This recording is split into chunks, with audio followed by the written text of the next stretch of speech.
নাগরপুরে বঙ্গবন্ধু ও Bangamata football tournament final অনুষ্ঠিত। আসসালামু আলাইকুম, আপনারা দেখছেন নাগরপুর নিউজ 24।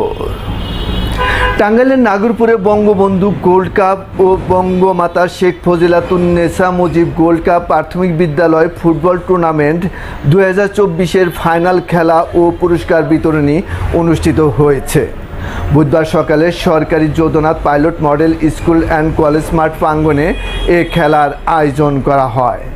উক্ত ফাইনাল খেলায় চৌবাড়িয়া ৫০ সারটিয়া সরকারি প্রাথমিক বিদ্যালয়কে ২-০ গোলে হারিয়ে ঘুনিপাড়া সরকারি প্রাথমিক বিদ্যালয় ও মেঘনা উত্তর সরকারি প্রাথমিক বিদ্যালয়কে ১-০ গোলে হারিয়ে নবদিয়া সরকারি প্রাথমিক বিদ্যালয় বিজয় লাভ করে।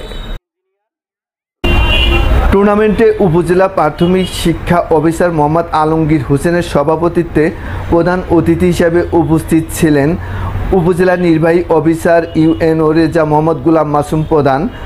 উপজেলা সহকারী শিক্ষা অফিসার জিএম ফুয়াদের সঞ্চালনায় বিশেষ অতিথি হিসেবে আরও উপস্থিত ছিলেন উপজেলা মাধ্যমিক শিক্ষা কর্মকর্তা মোহাম্মদ নাদির আহমেদ, উপজেলা স্বাস্থ্য ও পপ কর্মকর্তা মোহাম্মদ রকুনুজ্জামান, নাগরপুর থানার officer in charge OC H M. Jasimuddin, উপজেলা প্রকৌশলী মোহাম্মদ মাহবুবুর রহমান, প্রাথমিক শিক্ষক সমিতির সভাপতি মোহাম্মদ হোসেন আলী ও সাধারণ সম্পাদক কানিস ফাতেমা রলে প্রমুখ।